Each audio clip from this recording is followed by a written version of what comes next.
Seguimos con el presupuesto. Ahora vamos a hablar del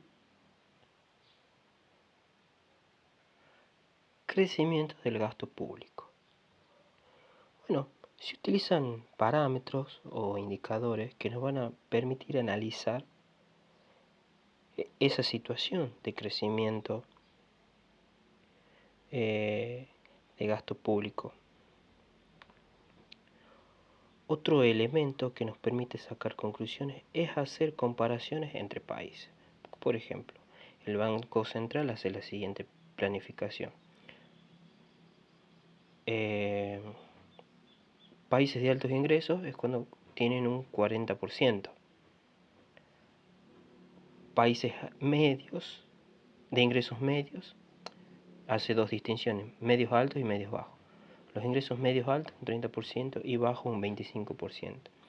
Y de los países con ingresos bajos, menos de un 25%. Cuando nosotros hacemos el cociente del gasto público dividido en el PBI, y si ese número da igual o cercano al 40%, estamos hablando de que un país tiene altos ingresos. Bueno, ¿qué otros indicadores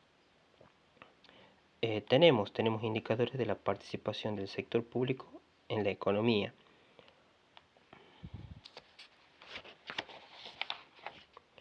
Por el lado de las erogaciones tenemos la relación del gasto público dividido en el PBI. Esto es muy utilizado porque existe la información estadística disponible para todos los países del mundo. Este indicador se utiliza para analizar la tendencia del sector público o hacer comparaciones a través del tiempo para un mismo país. Además nos permite hacer comparaciones entre países. Por otro lado, podemos analizar las características que asumió el sector público en las distintas etapas del desarrollo de un país.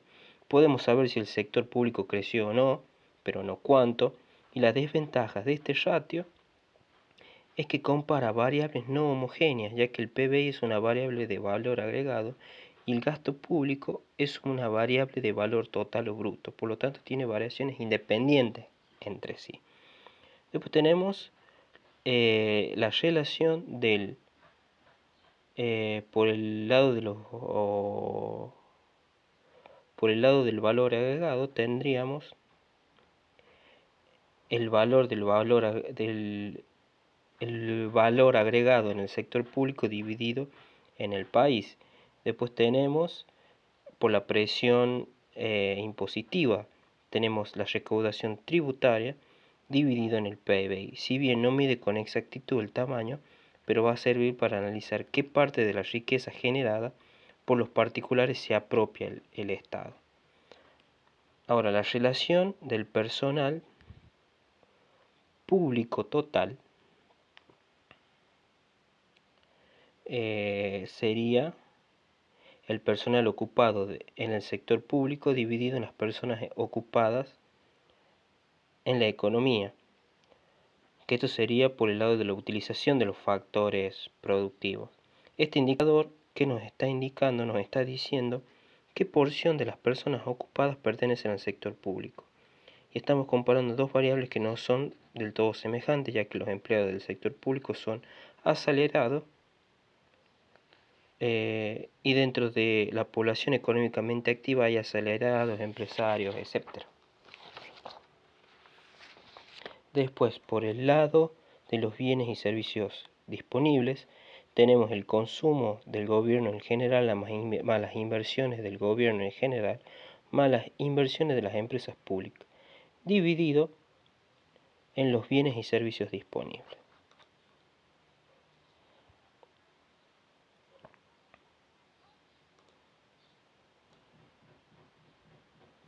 Causas del crecimiento del gasto público. Tenemos causas aparentes y causas reales. Uy, ¿qué pasó con esto? ¿Por qué no tengo acá esto?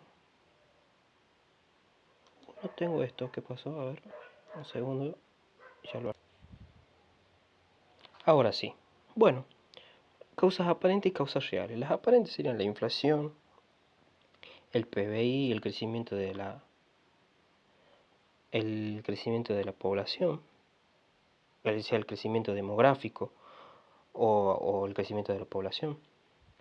Por la inflación, porque muchas veces se lo asocia a la desvalorización de, de la moneda debido a la pérdida del poder adquisitivo, pero muchas veces el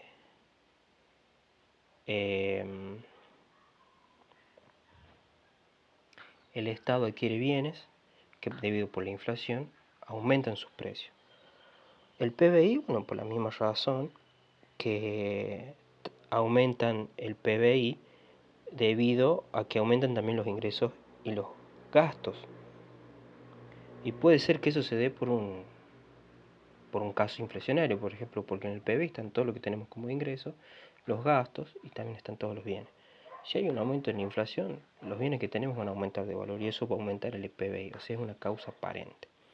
Y el crecimiento de la población, suponemos que tenemos una población de 100 y por cada individuo gasta 100 pesos. Luego esa población crece de 100 a 120 y empieza a gastar 120. Eso también es una causa aparente, porque siempre, por eso tiene que más que ver con el crecimiento vegetativo, el aumento del gasto total. Bueno, las verdaderas causas que serían causas reales serían los cambios tecnológicos e industrialización, que por ejemplo que tenga que hacerse una compra de cambios en la tecnología, o sea, cambios de computadora, cambios de impresora, eso sí sería una causa real. Cambios en la pirámide de la población.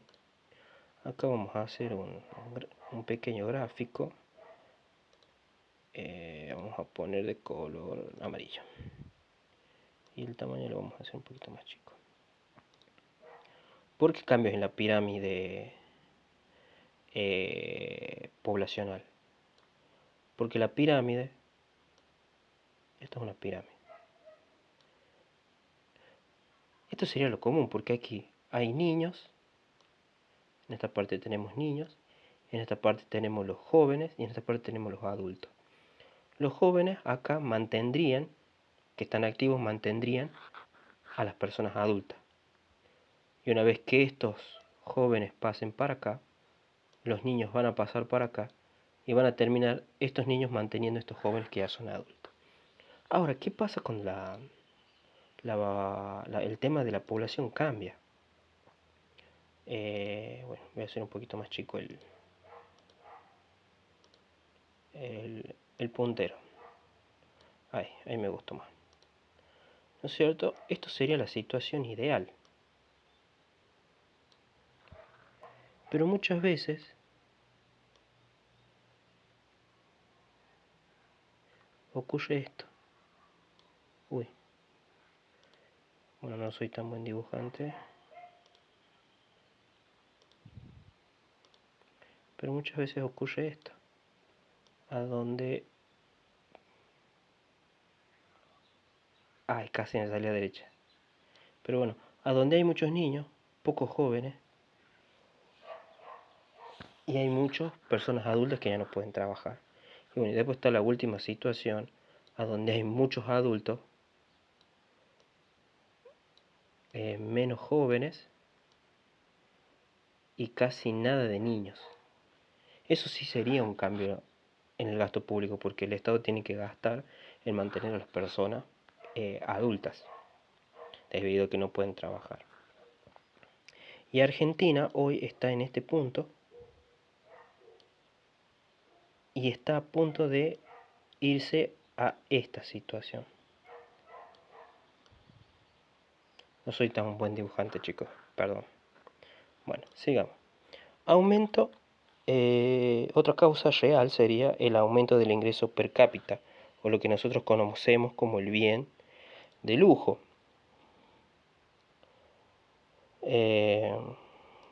Un segundo. Bueno, este aumento per cápita de bien de lujo el crecimiento de la renta nacional permite al Estado satisfacer necesidades públicas ya asumidas o asumir nuevas que antes quedaban postergadas por el nivel de la renta. Por ejemplo, que es cuando, acá en el ingreso per cápita o bien de lujo, que es cuando, por ejemplo, yo me compro un Mercedes-Benz y mi casa está de tierra. Eso incrementó, o sea, como mi renta incrementó, yo estoy pagando más impuestos, por lo tanto, el Estado va a tener que incrementar el gasto en el asfaltado, por ejemplo. Factores de motivación política, económica o sociales, que eso va a depender de la filosofía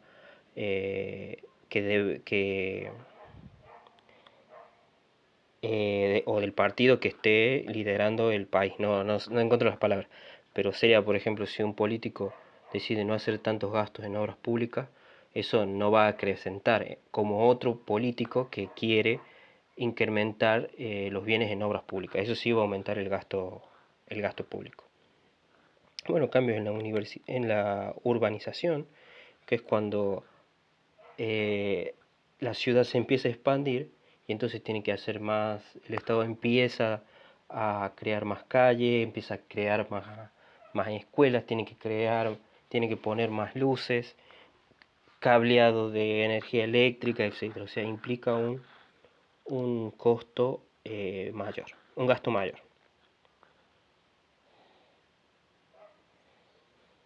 Teoría del crecimiento del gasto público según Wagner.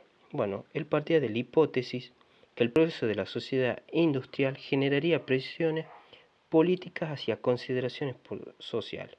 Por lo tanto, surge la expansión del sector público y de su participación en la economía.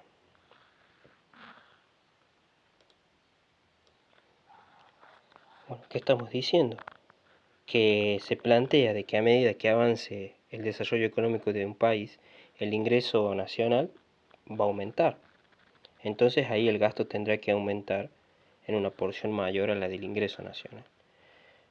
Que ahí no siempre el gasto público más elevado no siempre es eficiente. Esta teoría de la ley de Warner no se la critica en que no reflejó en todos los países en desarrollo. Por ejemplo, el tamaño del gasto público, que hace el cociente, como ya dijimos, del gasto público dividido en el PBI, eso va a analizar la magnitud relativa del sector público. Otro indicador es la elasticidad del gasto público, que surge de la relación del porcentaje de crecimiento del gasto público sobre el porcentaje de crecimiento del PBI. Y la elasticidad, ingreso del gasto público, indica cuánto aumenta el gasto público si el ingreso nacional aumenta en un 1%. O sea, si este indicador es superior a 1, indica que la elasticidad del gasto privado es inferior a la unidad.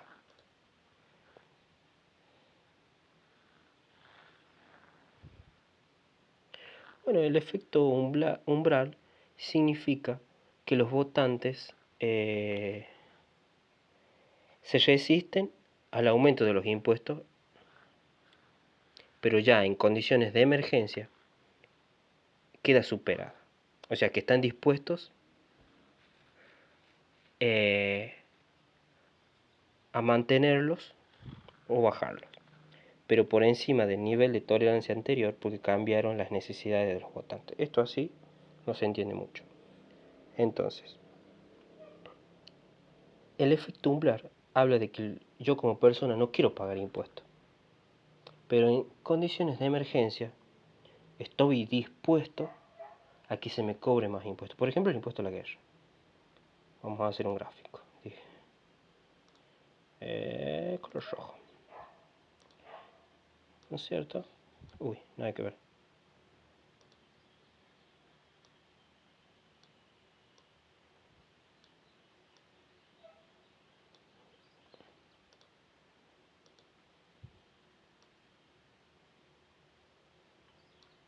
¿Cierto? A mí me cobran este nivel de impuestos. Cuando en que es la situación de guerra, la situación de pandemia, de epidemiología, estoy dispuesto a pagar este otro nivel de impuestos. ¿Por qué? Porque cambiaron las necesidades. El tema que cuando se supera la guerra, o sea, cuando se supera esa situación extraordinaria, el impuesto ya no vuelve a este nivel, sino que lo vuelven a bajar como a este cierto otro nivel, y ahí el ingreso tiene un ingreso más una vez que se determina el, una vez que se supera esa situación de emergencia. O sea que pasa el tiempo y los impuestos van a bajar, pero por un valor superior al del que ya estaban. ¿Qué más? ¿Qué más tenemos? Bueno, los movimientos de tesorería. Tenemos que el Estado tiene ingresos corrientes y tiene egresos y tiene gastos. Menos si restamos de los ingresos corrientes obtenemos el ahorro del gobierno. Si a eso le sumamos los ingresos de capital que no provienen del crédito público y le restamos las erogaciones de capital, donde excluimos la amortización de la deuda, obtenemos el déficit de tesorería.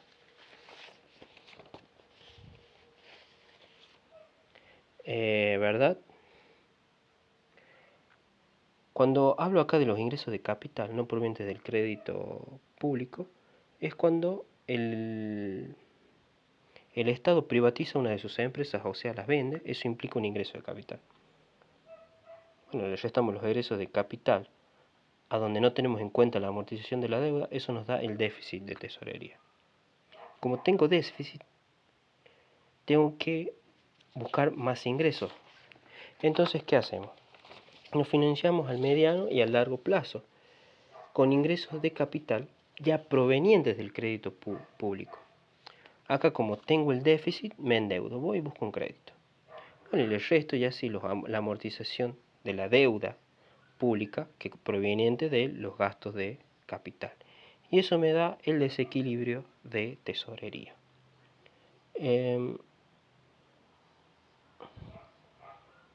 A ver, voy a marcar. Uy, lo pasé.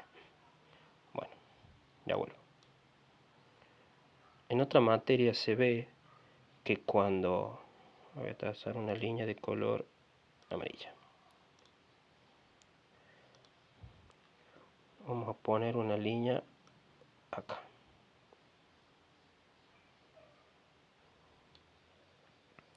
Cuando yo modifico partidas, ¿esto qué tiene? Tiene, a ver si lo logro escribir, tiene un costo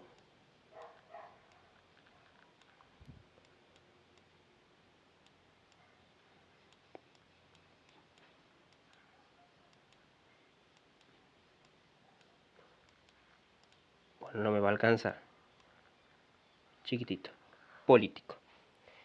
Y para acá es un costo, vamos a poner iniciales nomás, un costo, no un costo fijo, un costo futuro. ¿Por qué? Porque acá, si yo quiero gastar menos, ¿qué tengo que hacer? Tengo que mermar las transferencias. Esto está en los ingresos corrientes en la clasificación económica, si utilizamos los clasificadores. Tengo que bajar las transferencias, tengo que bajar los planes sociales, y eso implica un costo político porque ya la próxima elección, debido a que sacó varios ingresos, no lo van a volver a votar. Eso implica un coste político. Y bueno, y si toco acá, aumento mi ingreso, ¿qué tengo que hacer? Tengo que seguir vendiendo empresas que tenían en el Estado, que ahí hay empleados públicos. Entonces eso genera otro costo político más a la imagen del político. Y eso tiene un costo futuro porque debido a que yo me endeudo, no lo pago yo, sino lo paga el gobierno que viene, y capaz que, y no el que viene, sino del que viene, el que viene, el que viene. Recién lo va a pagar. Así que eso es lo que implica este cuadro. Seguimos. ¿Estamos grabando o pause sin querer? No, sí, estamos grabando. Transferencias a las rentas bajas. Tema muy importante si nos toma la profe. Vamos a suponer dos casos, ¿no? Donde damos un monto fijo según el mínimo de ingreso, y a donde vamos a dar un monto variable hasta llegar al nivel mínimo de ingreso. Vamos a suponer, vamos a ver si me sale el gráfico, porque como ven soy pésimo dibujando. Me sale un poco más, bueno.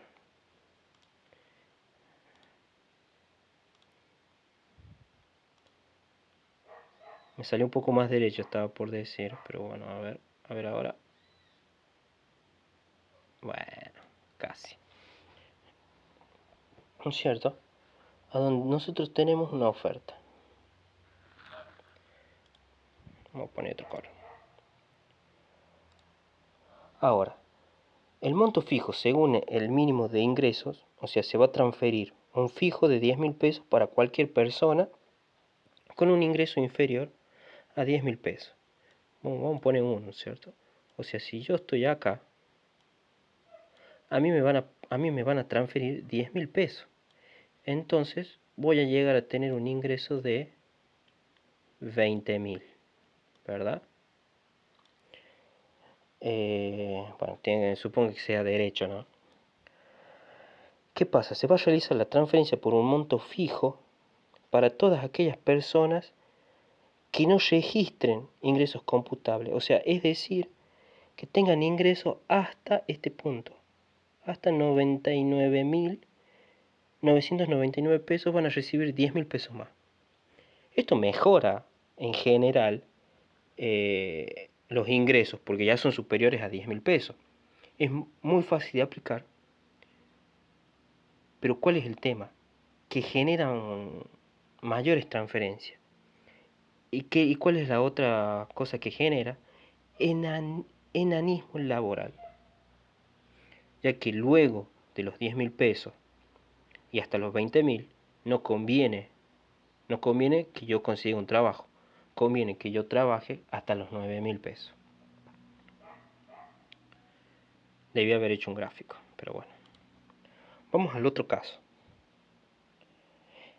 Monto variable hasta llegar al mínimo de los ingresos. Bueno, vamos a suponer que se transfiere la diferencia entre 10.000 pesos. Listo. Yo trabajo, gano 5.000.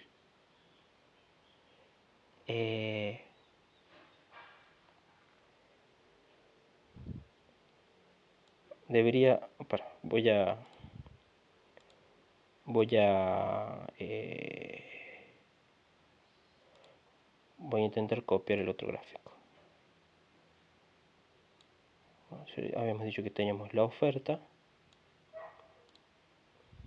Mira, más fácil con este de acá.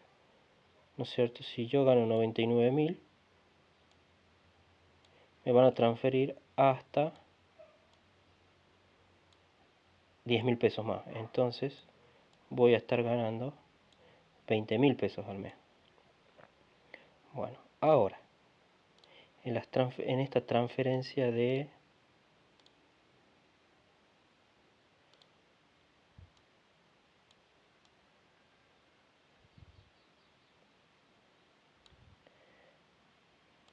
También tengo una oferta.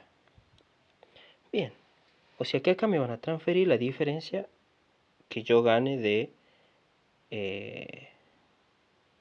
10.000 pesos.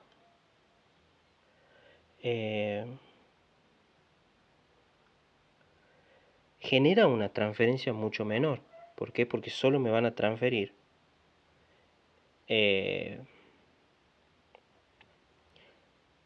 la diferencia. Por ejemplo, si yo gano 5, vamos a decir acá 5,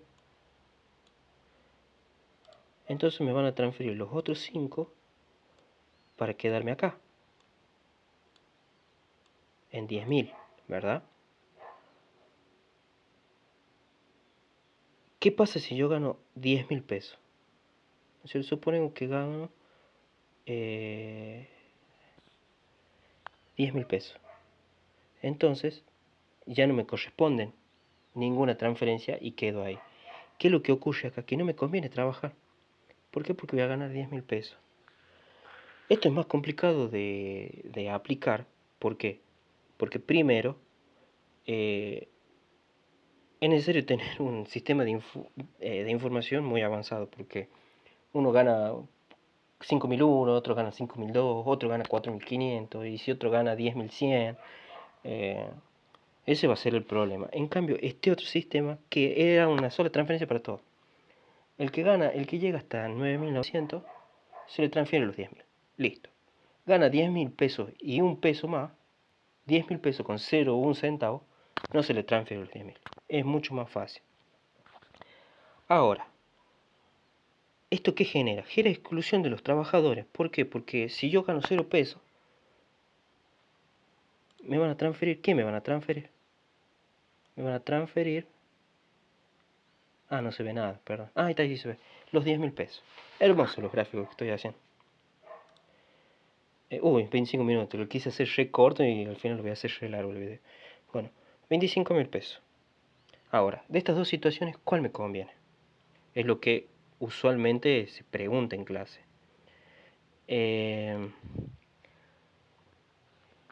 Acá, el Estado va a tener por lo menos un ingreso, porque el trabajador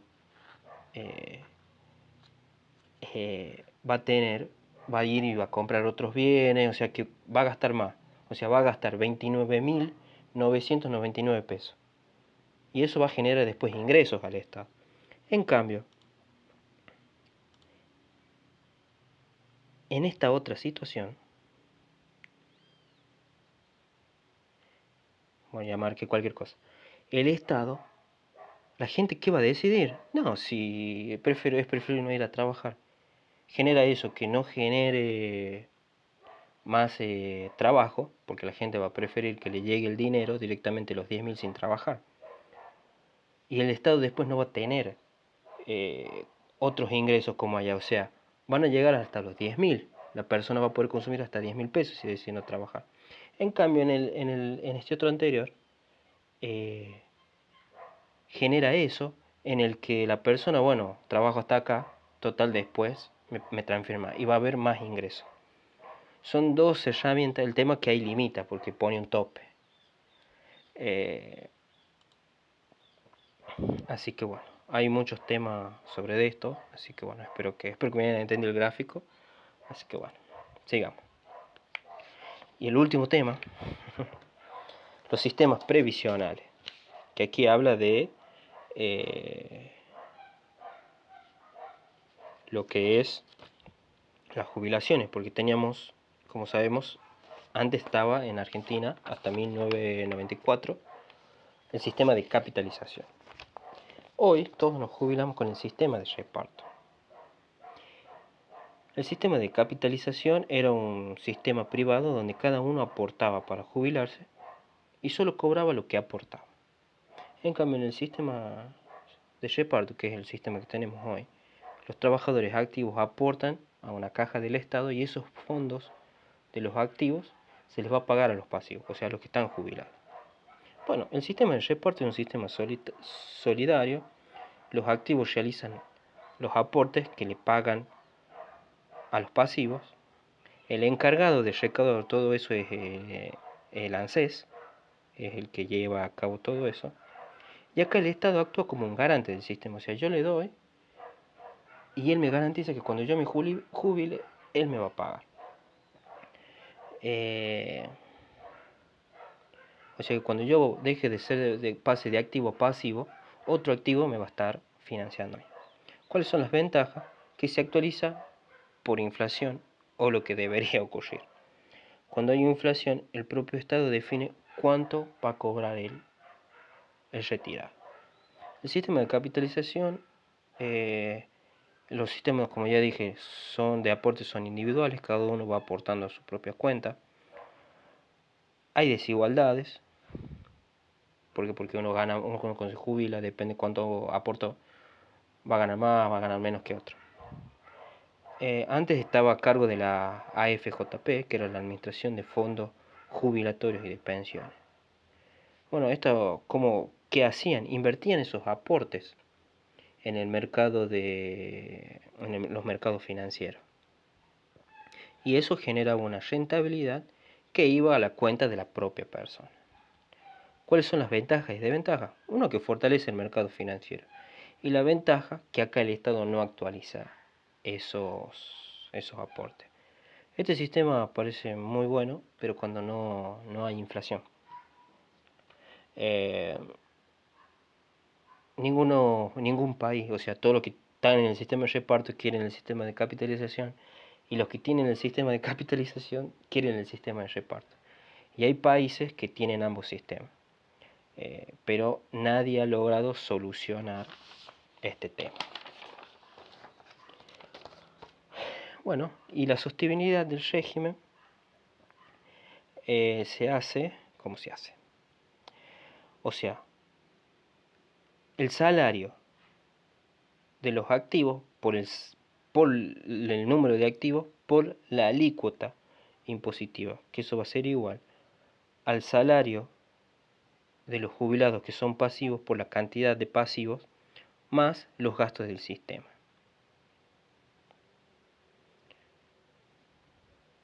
O sea que esta sería la base imponible y esta sería la tasa, y ese resultado me da lo que le voy a pagar a los pasivos. O sea que esta tasa de sostenibilidad, esta T, está en función con el número de activos.